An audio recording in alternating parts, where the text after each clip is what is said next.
الشيطان الرجيم بسم الله الرحمن الرحيم ثم الصلاة والسلام على رسول الله اللهم صل على محمد وعلى آل محمد وسلم فقلت استغفروا ربكم إنه كان غفار يرسل السماء عليكم مدرار ويمددكم بأموال وبنين ويجعل لكم جنات ويجعل لكم أنهار ففهمنا على سليمان وقل أعطينا حكما وعلما وسخرنا مع داود الجبال سبحنا والطير وكنا فاعلين يا من لا يحتاج البيان وتفسير حاجتنا كثيرة وأنت بنا بصير فاقضيها لنا يا قاضي الحاجة ويا مجيب الدعوة يا رب العالمين اللهم آت نفس تقواها وزكها أنت خير من زكاها أنت وليها ومولاها مستمعي الكرام السلام عليكم ورحمة الله وبركاته Au nom d'Allah, le tout miséricordieux, le très miséricordieux, priez et salut sur le saint prophète Mohammed sallallahu alayhi wa sallam, sa famille, ses fidèles compagnons et tous ceux qui suivront ses pas jusqu'au jour de la résurrection. Amin.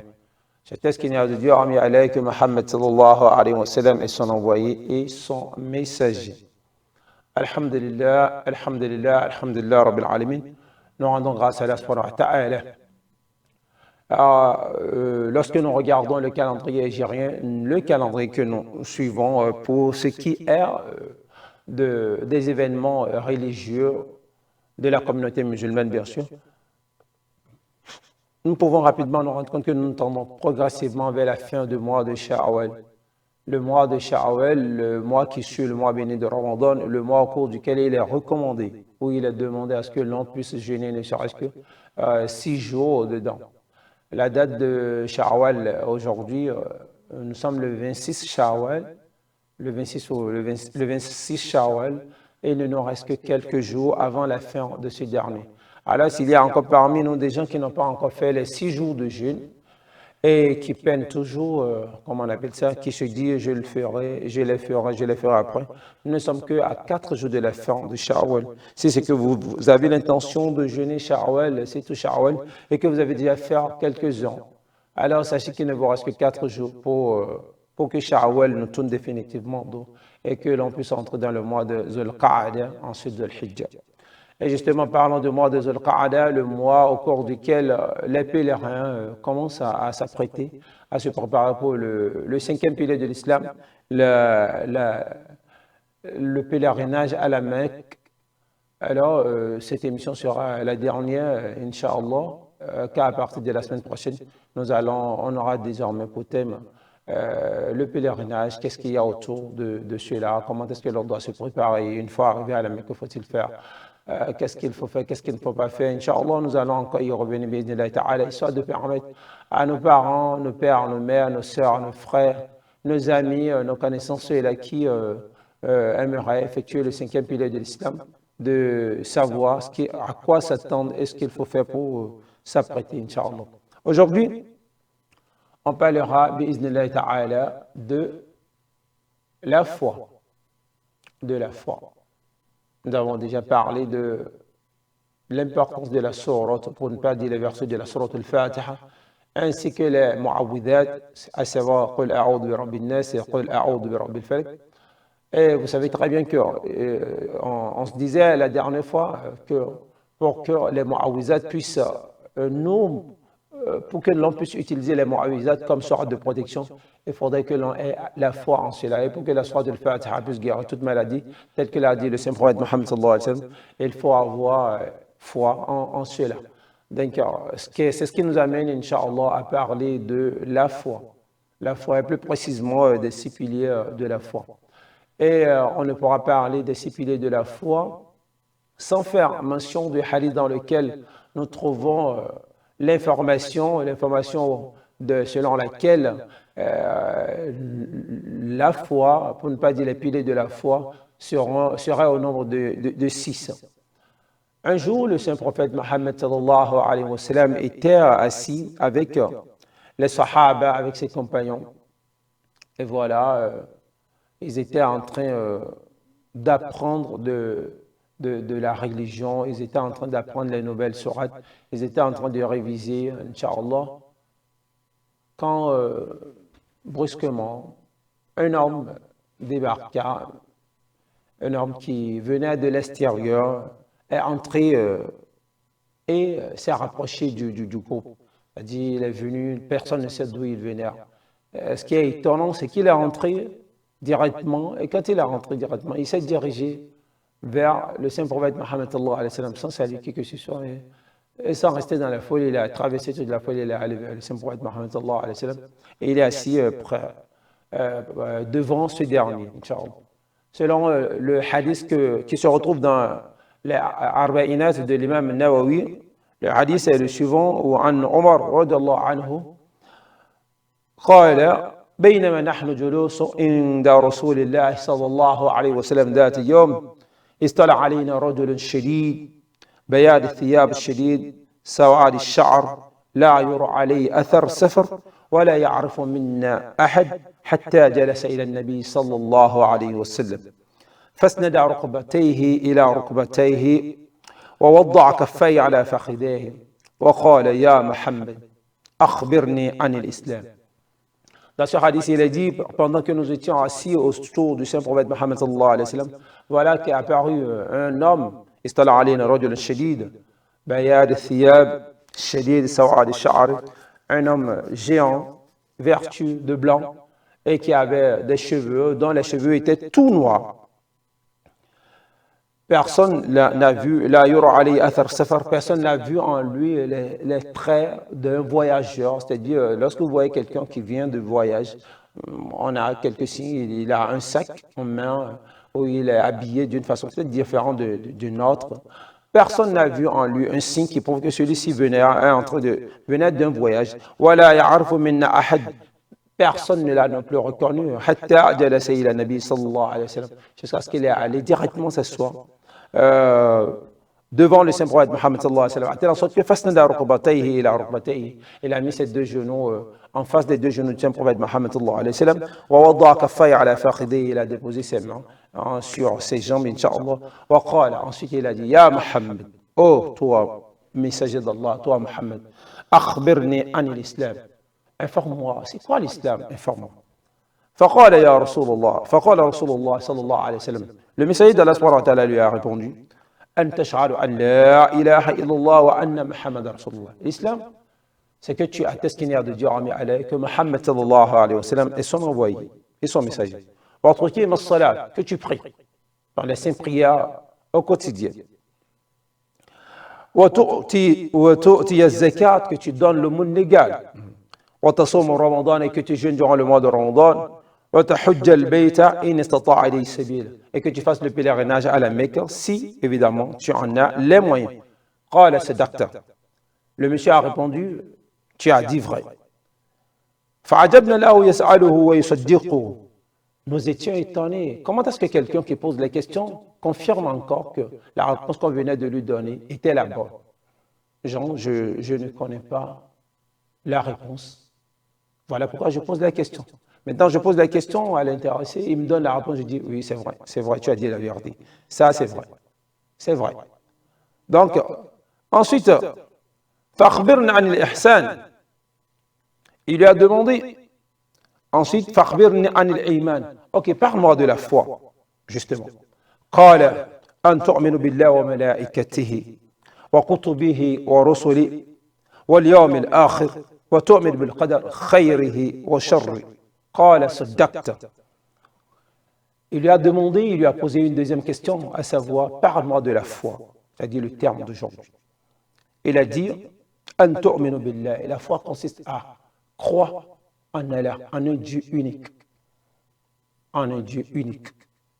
وملائكته, et que tu crois qu'il y a une création d'Allah que l'on appelle les anges. وكتبه, que tu crois aux livres, aux différents livres révélés par Allah subhanahu wa ta'ala.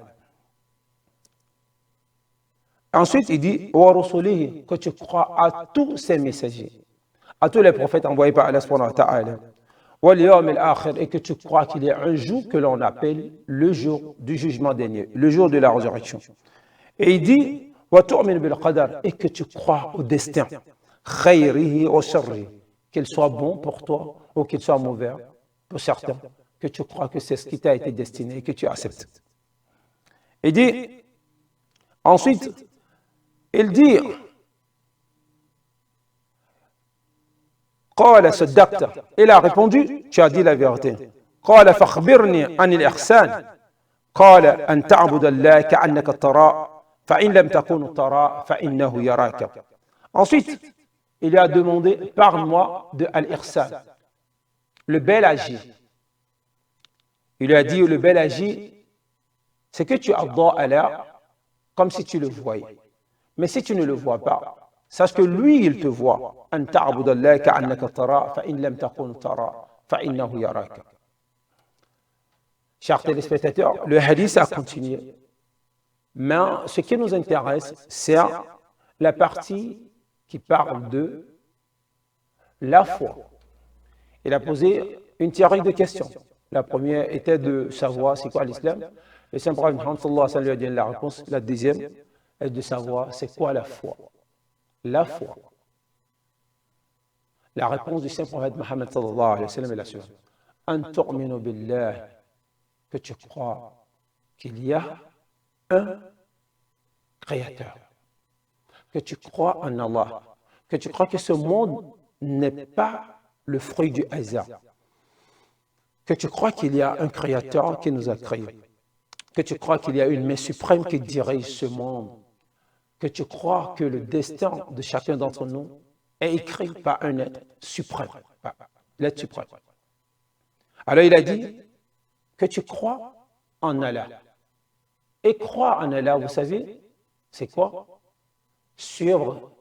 Croire premièrement qu'il existe un Dieu créateur de l'univers, de tout ce qu'il y a à l'intérieur, de tout ce que l'on pourrait trouver entre les cieux et la terre, de tout ce qu'il y a sous terre, de tout ce qu'il y a dans les cieux.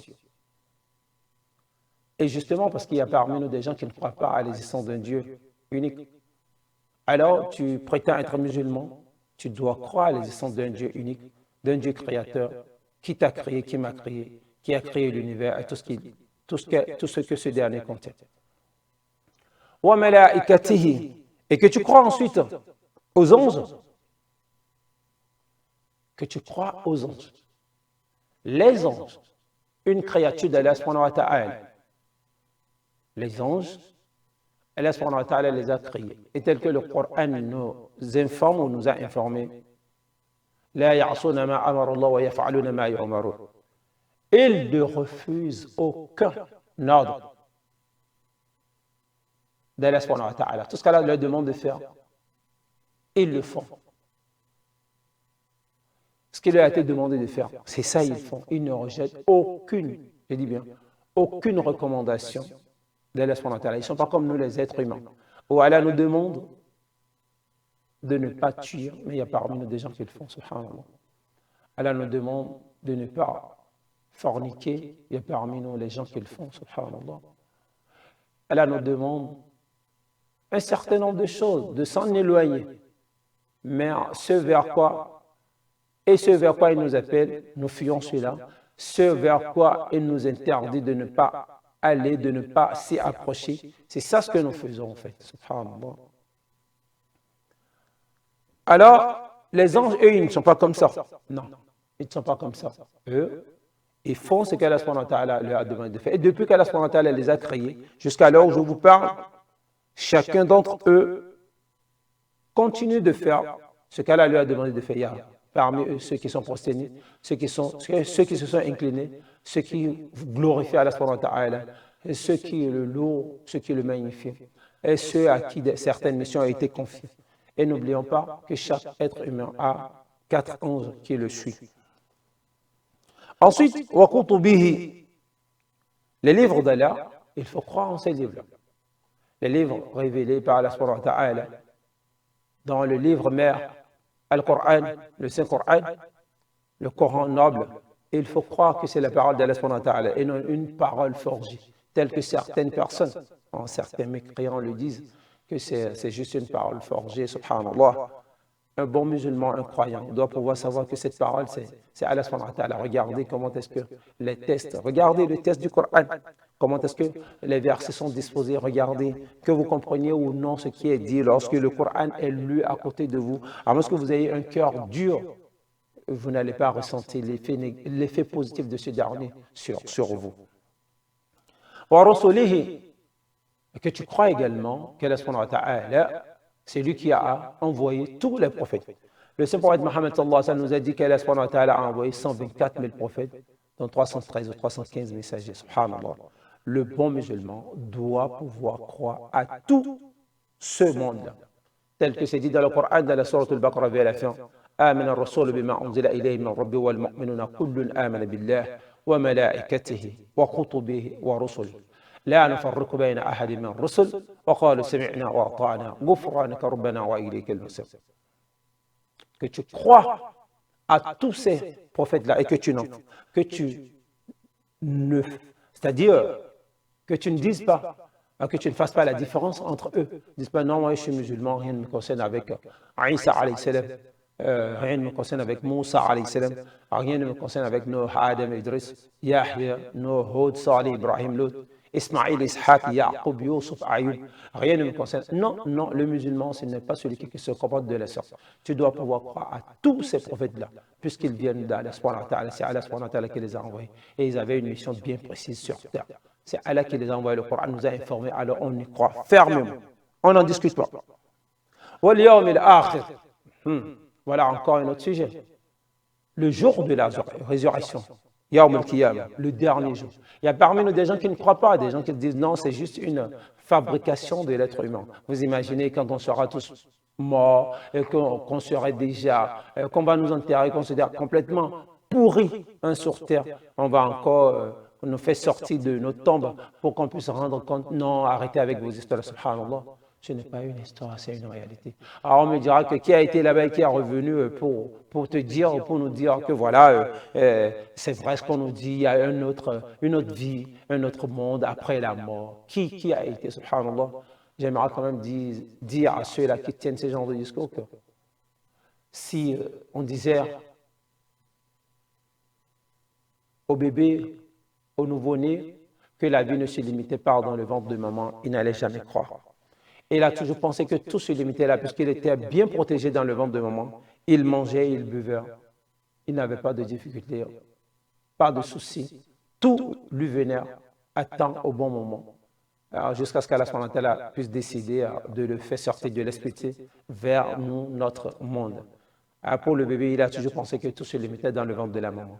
C'est de la même façon que nous, ou certains parmi nous pensent que tout se limite ici, qu'il faut faire sa vie, après la vie, c'est terminé, plus rien. Nous allons pourrir dans les temps et puis c'est terminé. Non, subhanallah.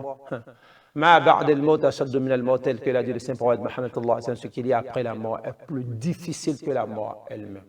Donc il y a le jour de la résurrection et le musulman doit pouvoir croire à cela. Ensuite, wa tu'minu bil qadar khayrihi wa sharrihi.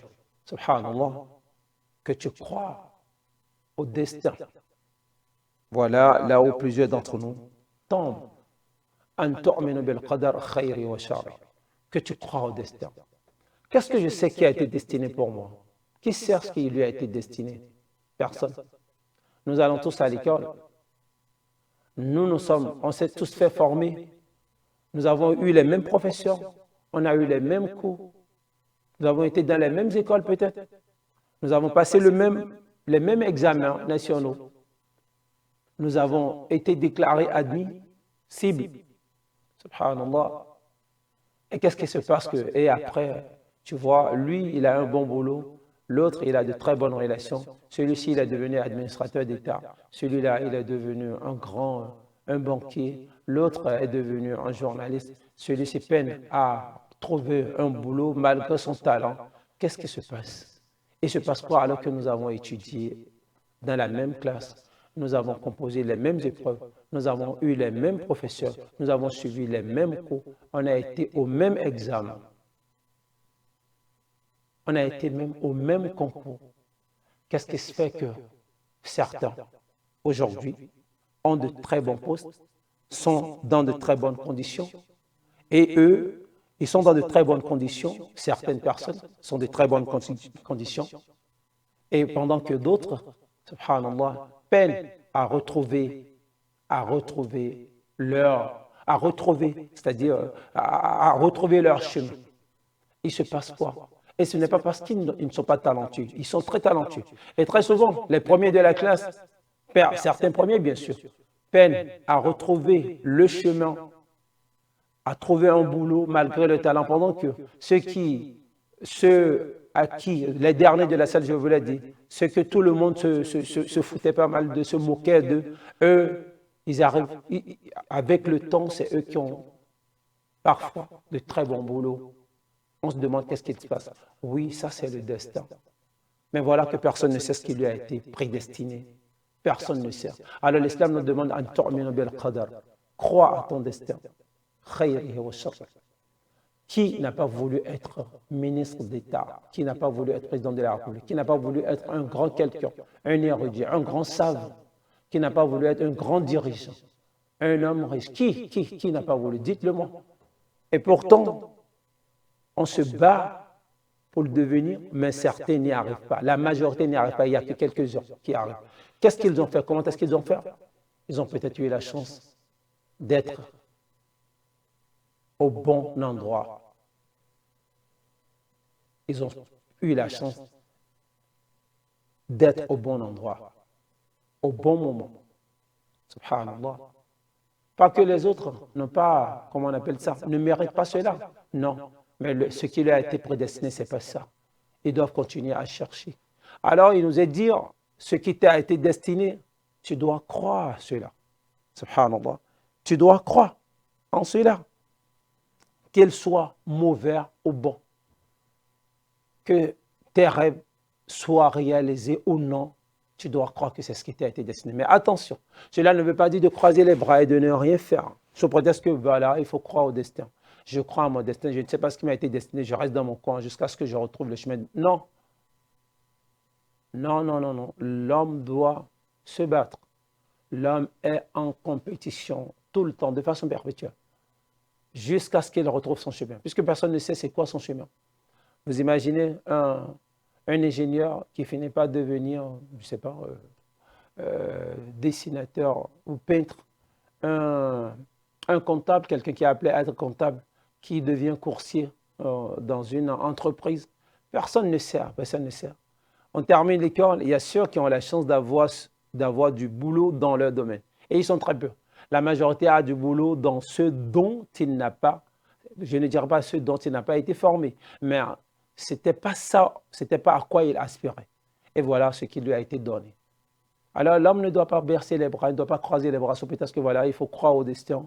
Du coup, je ne fais rien, je croise les bras, mon destin, ça va m'arriver, de toutes les façons, c'est déjà écrit. Mais qu'est-ce que tu sais qu'est-ce que tu sais qui t'a été écrit? Qu'est-ce que tu sais? Absolument rien. Raison de plus pour ne pas rester les bras croisés et continuer à chercher, à ne pas baisser les bras, à prier, à invoquer son Seigneur, afin que l'on puisse avoir de très bonnes conditions sur terre. Alors, voilà les 6 piliers de la foi. Les 6 piliers de la foi, je le rappelle encore, en tu'minu billahi wa malaikati wa kutubi wa rusuli wal yawm al-akhir wal qadar khayr wa shar. Et al-yawm al-akhir, c'est-à-dire le jour de la résurrection. Il faut croire aussi au jour de la résurrection. Il faut croire au jour de la résurrection également. Ah oui. Parce que quoi?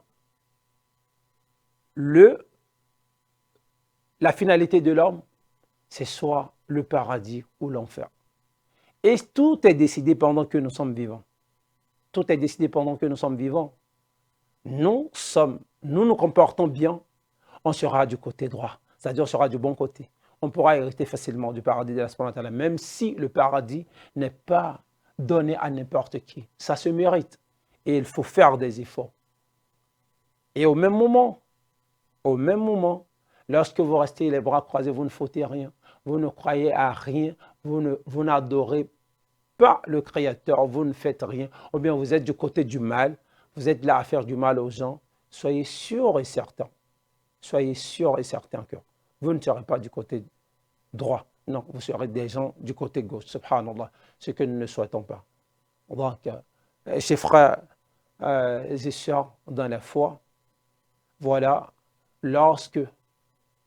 c'est vrai qu'en islam, il y a les 5 piliers de l'islam, mais il y a aussi les 6 piliers de la foi.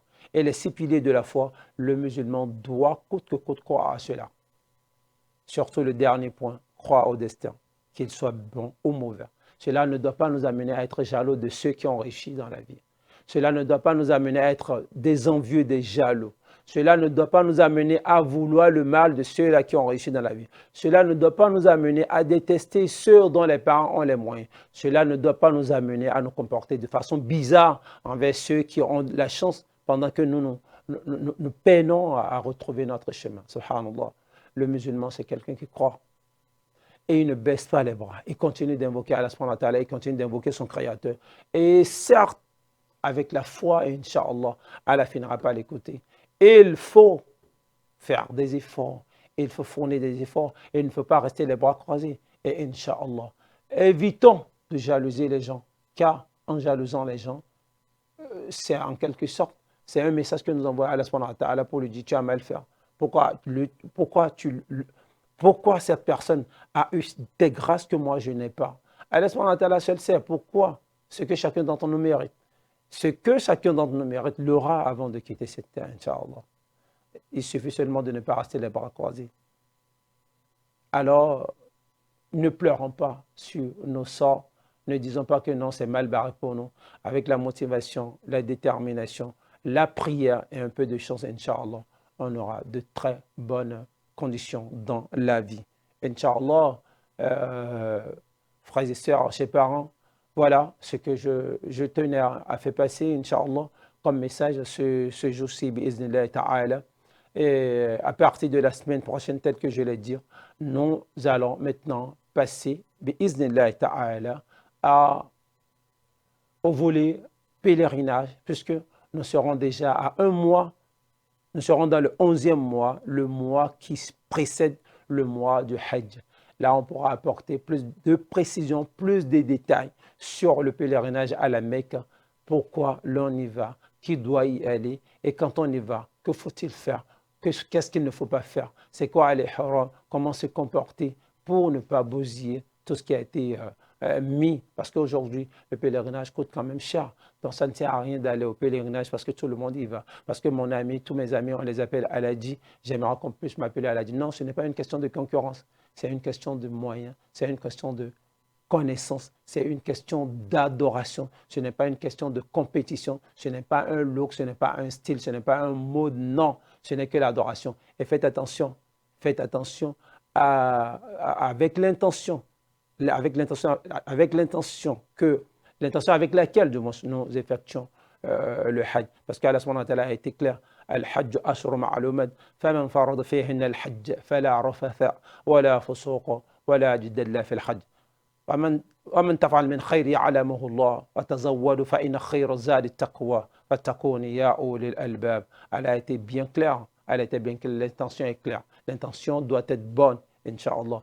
La semaine prochaine, bi'iznillah ta'ala, nous allons apporter plus de détails, Inch'Allah, sur le pèlerinage à la Mecque.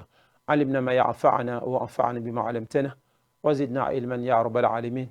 اهدنا الصراط المستقيم صراط الذين أنعمت عليهم غير المغضوب عليهم ولا الضالين آمين.